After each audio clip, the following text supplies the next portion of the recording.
শুভ সকাল বন্ধুরা। আজ আমি একটা মেনু বানিয়েছি খুব সুন্দর সকাল সকাল। তো লাঞ্চের জন্যই আমি বানিয়েছি রেসিপিটা। তো চলুন দেখে নিই। এখানে আমি নিয়ে নিয়েছি বেসন আর ক্যাপসিকাম, টমেটো আর পেঁয়াজ কুচি। আর নিয়ে নিয়েছি দেখুন সর্ষের তেল, আদা কুচি আর লঙ্কা কুচি। এখানে নিয়ে নিয়েছি মশলায় কাজু বাদাম আর পোস্ত। এটাকে আমি পেস্ট করে দেব। আর এখানে নিয়ে নিয়েছি পনির। এখানে নিয়ে নিয়েছি পনির 300 গ্রামের মতন পনির নিয়ে নিয়েছি। আর হলুদ, নুন, লঙ্কা, জিরের গুঁড়ো আর চাট মশলা, গোটা গরম মশলা নিয়ে নিয়েছি সঙ্গে। তো চলুন দেখে নিই কীভাবে আমি বানাচ্ছি। পনিরটাকে আমি গ্রেট করে নিয়েছি দেখুন। তো গ্রেটার দিয়ে একটু গ্রেট করে নিয়েছি। তো এবার আমি এই পনিরটাকে একটা পাত্রের মধ্যে রাখলাম।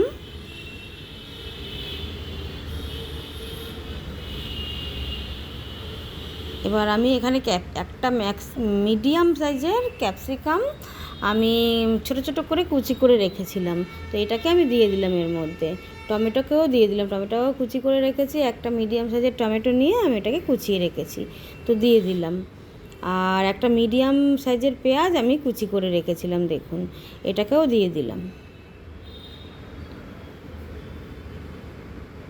ভালো করে মিশিয়ে নেব। আর এখানে আমি লঙ্কা কুচিটা দিয়ে দিচ্ছি। আদাটা আমি বেটে নেব। লঙ্কা কুচি দিয়ে দিলাম আর সঙ্গে দিয়ে দেবো বেসনটা। এখানে আমি নিয়ে নিয়েছি 100 গ্রামের মতন বেসনটা আমি এর মধ্যে দিয়ে দেবো। পরিমাণ মতো নুন দিয়ে দেবো স্বাদ অনুসারে। আর আমি ঘরে চাট মশলা বানিয়ে রেখেছিলাম, ওটা একটু দিয়ে দিলাম। একটু হলুদ দিয়ে দেবো কালার আনার জন্য, সামান্য একটু জিরের গুঁড়ো দিয়ে দেবো। ভালো করে উপকরণগুলোকে মিশিয়ে নিচ্ছি দেখুন। ভালো করে মিশিয়ে নিয়ে মেখে নিয়ে আমি গোল গোল করে বল বানিয়ে রেখেছি দেখুন কত সুন্দরভাবে। তো আমি একটা কড়াইতে তেল দিয়ে দেব। তেলটা গরম হলে পরে আমি এই বলগুলোকে এক এক করে ভেজে নেব। এই ধরনের রেসিপি বন্ধুরা আপনারা বাড়িতে অতি সহজে ঘরের উপকরণ দিয়ে আপনারা সুন্দরভাবে বানাতে পারবেন। আর এই যে রেসিপিটা এত সুন্দর হয়, তো এই রেসিপিটা দিয়ে আপনারা ভাত, রুটি, লুচি, পরোটা টোটালটাই আপনারা খেতে পারবেন। আর বিশেষ করে বাচ্চাদের খুব প্রিয় এই রেসিপিটা, বয়স্ক লোকদেরও প্রিয়, যেহেতু এটা শক্ত হয় না, খুব নরম তুলতুলে একটা খুব সুন্দর একটা রেসিপি হয়। তো সবার জন্যই এই রেসিপিটা প্রিয় দেখুন, লোভনীয়। আমি নামিয়ে নিচ্ছি চিকেন বল বলছি পনির বলগুলো দেখুন কত সুন্দরভাবে ভেজে নিয়েছি লাল লাল করে। আর ভাজার সময় না একদম মিডিয়াম আছে গ্যাসটা রাখবেন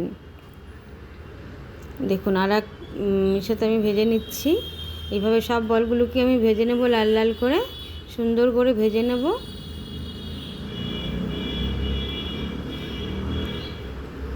একবার এই রেসিপি যারা রান্না করে খাবেন দেখবেন ঘরোয়া পদ্ধতিতে বারে বারে তারা এই রেসিপিটা খাবেন। তো এটা নিরামিষ দিনেও চলবে। অনেকে পেঁয়াজটা নিরামিষ হিসাবে খায়, তো পেঁয়াজ আপনারা নিরামিষ দিনে না দিলেও চলবে। তো তেলে আমি গোটা গরম মশলা দিয়ে দিয়েছি আর দিয়ে দিলাম আদা বাটা। এটাকে ভালো করে একটু নাড়িয়ে নেব।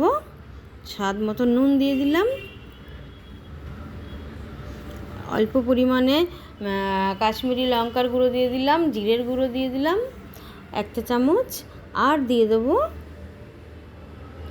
1 চিমটি হলুদ, একদম মানে হাফ চা চামচের মতন হলুদ দিয়ে দিলাম। এবার ভালো করে মিশিয়ে নেব উপকরণগুলোকে তেলের সাথে দেখুন। ভালো করে মিশিয়ে নিচ্ছি। একটু আদার কাঁচা গন্ধটা চলে গেলে তারপর আমি এর মধ্যে ছেড়ে দেব কাজু, পোস্ত আর চাল মগজ আমি পেস্ট করে রেখেছিলাম। তো চলুন এটা আমি দিয়ে দিচ্ছি এর মধ্যে। আমি এখানে 7-8টা কাজু নিয়েছি আর অল্প পরিমাণে 2 চামচের মতন পোস্ত নিয়ে নিয়েছি। তো এটাকে আমি পেস্ট করে নিয়েছি আর দিয়ে দিলাম। এবার ভালো করে মিশিয়ে নেব।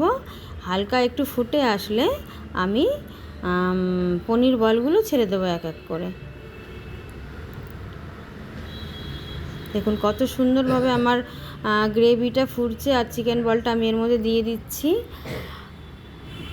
আর বিশেষ করে যাদের দাঁত নেই, বাচ্চা যারা, আর বয়স্ক মানুষ যারা, বয়স্ক মা বাবা যারা আছেন, তাদের জন্য তো মানে লোভনীয় একটা টেস্টি খাবার। তো একটু চিনি দিয়ে দিলাম নামানোর আগে, আপনারা চাইলে নাও দিতে পারেন, যার যার স্বাদের ব্যাপার এটা।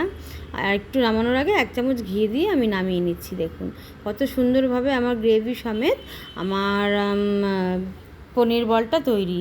তো আমার রেসিপিটি পুরোপুরি তৈরি হয়ে গেছে বন্ধুরা। আপনারা চাইলে লাইক, কমেন্ট, ফলো, শেয়ার করে দেবেন। আর যদি ভালো লাগে আমার চ্যানেলটি, তো ইউটিউবে গিয়ে আমার চ্যানেলের নাম রিঙ্কুর ঘরোয়া রান্না, তো ওখানে গিয়ে দেখে সাবস্ক্রাইব করে দেবেন। ধন্যবাদ বন্ধুরা।